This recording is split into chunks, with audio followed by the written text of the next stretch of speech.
Warahmatullahi wabarakatuh. Perkenalkan, saya Firza Dharma Haki dengan NIM 05091382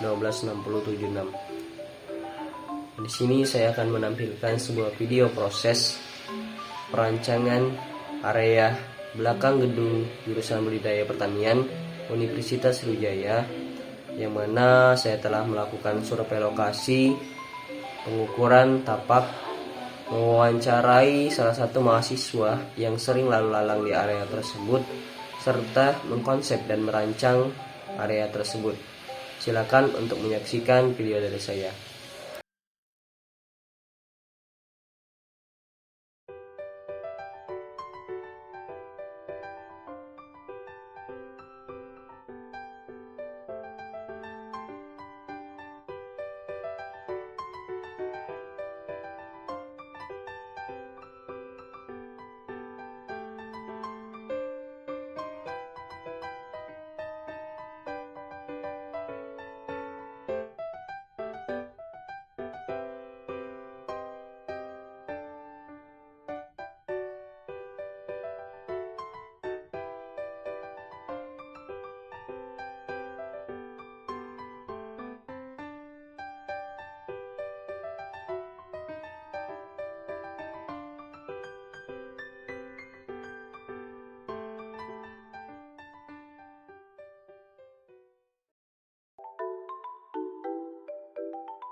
Assalamualaikum warahmatullahi wabarakatuh. Kami dari kelompok 2 praktikum mata kuliah Arsitektura Pertamanan.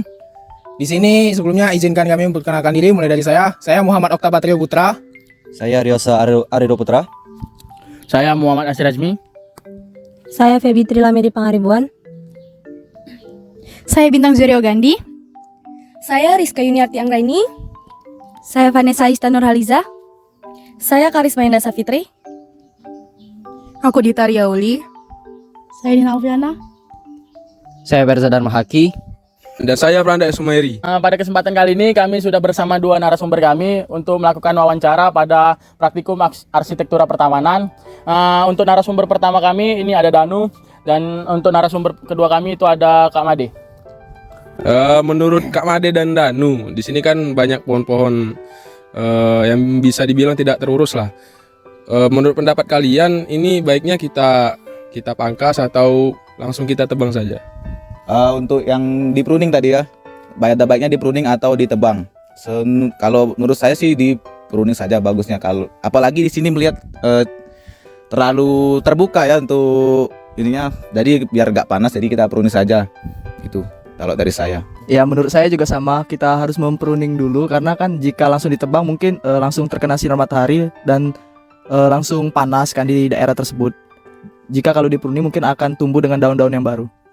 Mungkin untuk pertanyaan selanjutnya, saya ingin bertanya kepada 2 narasumber ini, adakah saran-saran dari kalian bangunan ataupun yang perlu ditambahkan di sekitar area ini, baik itu pagar ataupun tanaman-tanaman lainnya? Untuk ditambahkan tanaman atau gedung lagi, dengan melihat kondisi landscape di sekitaran kita ini, mungkin perlu ditambahkan tanaman lagi, karena dengan kondisi landscape ini juga sangat sempit sudah ya, jadi tidak perlu lagi ditambahkan gedung agar tidak terlihat sempit kondisi landscape-nya itu. Iya, mungkin saya hanya menambahkan saja dari Bang Made tadi, untuk bangunan mungkin tidak perlu karena sudah terlihat lahannya sudah sempit. Tambahkan tanaman dan mungkin bangku untuk kita duduk-duduk di sini. Jadi tadi kan udah menyinggung tentang tanaman. Jadi bisa nggak kasih saran atau contoh tanaman seperti apa yang bagus untuk kita desain di sini? Kayak misalnya contohnya tanaman-tanaman yang di pot-pot ataupun tanaman rambat. Jadi menurut kakak-kakak di sini lebih baik sing seperti apa atau bisa dipakai dua-duanya?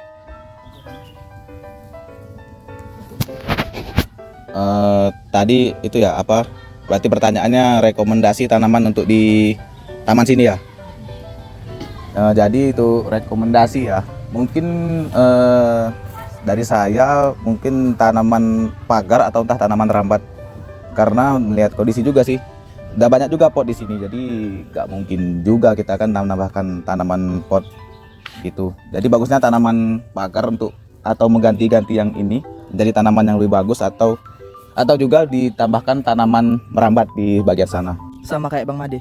Izin bertanya kepada Bang Made dan juga Danu.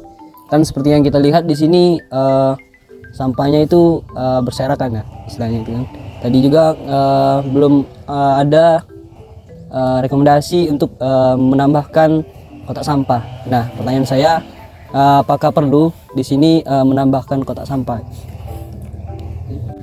Tadi oke ya, jadi tadi pertanyaannya untuk menanggulangi sampah-sampah itu ya, apakah perlu ditambahkan kotak sampah atau tidak? Sebenarnya ya perlu sih, melihat kondisi ini kan banyak sampah juga di sini kan. Jadi perlu lah ditambahin kotak sampah di titik-titik tertentu agar bisa minimalisir juga sampahnya itu. Kalau untuk penambahan kotak sampah jelas perlu, karena melihat kondisi tempat tersebut kan, tempat ini terlalu banyak sersah dan kita harus perlu untuk sanitasi beberapa hari sekali. Jadi penambahan kotak sampah di beberapa titik itu sangat perlu. Aku nak nambah lagi untuk satu pertanyaan selanjutnya, ini masih mengenai sampah tadi.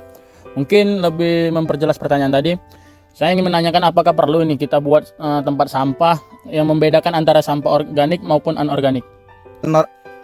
Organik itu perlu, bisa juga kita pakai untuk jadi pupuk kan sebenarnya. Jadi bermanfaat juga untuk tanaman-tanaman di sekitar. Itu dari. Untuk penambahan tempat kotak sampah anorganik dan organik sangat perlu. Jadi kita bisa memilah sampah tersebut, sampah plastik ditaruh di anorganik dan sampah seperti sersa-sersa ditaruh di organik agar bisa dijadikan pupuk kompos untuk tanaman-tanaman yang di sekitar. Oke, jadi untuk pertanyaan dari aku untuk pertanyaan selanjutnya itu di sini kan kami ingin menambahkan kayak gazebo gitu kan. Tadi kan udah dibahas tempat duduk kan, tambahkan tempat duduk. Kira-kira kalau misalkan semacam model gazebo ataupun lesehan itu lebih bagus yang kayak gimana sih, Kak? Sebenarnya untuk model-model gazebo sebenarnya aku kurang paham yang bentuk gimana, tapi untuk aku merekomendasikan ngasih saran untuk tempat pembangunan gazebonya saja. Mungkin bisa juga untuk gazebonya mungkin bisa dibangun di sekitar bawah pohon ini untuk untuk di tengah bisa juga untuk gazebonya. Untuk modelnya tadi ya. Saran Kakak aja, bagus nggak kira-kira untuk gazebo ataupun tempat duduk biasa yang gitu, pakai bagus sih untuk gazebo tuh, karena kan di sini minim tempat untuk duduk ya. Jadi bagus saja itu gazebo tuh untuk biar jadi tempat kumpul juga kan. Untuk gazebonya yang kecil-kecil saja, karena kalau kebesaran sih juga mengisi space terlalu besar gitu untuk modelnya. Iya, itu dari saya. Mungkin kalau untuk gazebo melihat tempat kondisi lahannya seperti ini mungkin kurang tepat sih menurut saya, karena kan sudah terlalu banyak space yang terisi. Jadi mungkin untuk tempat duduk saja yang kita buat mungkin. Kalau untuk gazebo seperti yang ada di secret kita lihat mungkin terlalu besar tempatnya untuk memenuhi tempat tersebut. Mungkin pertanyaan saya, kan di belakang jurusan budidaya pertanian ini banyak sekali space kosong dan juga tidak terurus karena tidak dipakai untuk berlalu lintas juga. Mungkin saya ingin bertanya kepada kakak-kakak sekalian sebagai mahasiswa, apa yang perlu ditambahkan untuk space kosong yang ada di situ yang mungkin bisa dinikmati juga sama mahasiswa di sini untuk fasilitas-fasilitas yang akan ditambahkan. Mungkin itu saja. Kalau yang dikurangin sih itu sih barang-barang bekas itu mungkin perlu dipindahin lagi tempatnya kan, karena sangat rusak pemandangan gitu ya. Untuk yang ditambahin taman saja untuk di belakang ini, karena ya seperti kita lihat lah kosong banget kan di situ. Jadi itu aja dari saya. Ya mungkin benar kata Bang Made tadi, kita harus sanitasi dan barang-barang yang tidak terpakai harus kita singkirkan. Tambahkan tanaman-tanaman bonsai mungkin untuk taman yang kita akan buat. Tumpuk-tumpukan sampah kita akan bersihkan biar terlihat lebih rapi dan bagus. Baiklah, mungkin sekian dari wawancara kami untuk praktikum arsitektura pertamanan ini mengenai lahan sekitar belakang budidaya pertanian. Kami ucapkan terima kasih kepada dua narasumber kami, untuk Kak Made dan Danu sebagai narasumber yang sudah kami tanya-tanya dan sudah memberikan saran. Mungkin itu saja dari kami tutup. Wassalamualaikum warahmatullahi wabarakatuh.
Baik, di sini saya akan menjelaskan komponen-komponen yang ada pada desain saya. Yang pertama tentunya ada gedung budidaya pertanian serta pohon yang telah tumbuh di sana, dan saya menambahkan tanaman brokoli kuning dan membuat jalan menuju taman minimalis yang saya konsep, di mana pada taman minimalis ini terdapat kolam air pancur, tanaman hias andong merah, serta tanaman hias brokoli kuning dan lampu jalan. Dan saya menambahkan perkarangan kecil yang isinya brokoli kuning dan tanaman hias hati ungu. Dan selanjutnya ada sedikit komponen keramik. Selanjutnya ada aroma kompos dan gazebo, serta ada tanaman pucuk merah dan tanaman kelapa. Sekian video dari saya akhiri. Wassalamualaikum warahmatullahi wabarakatuh.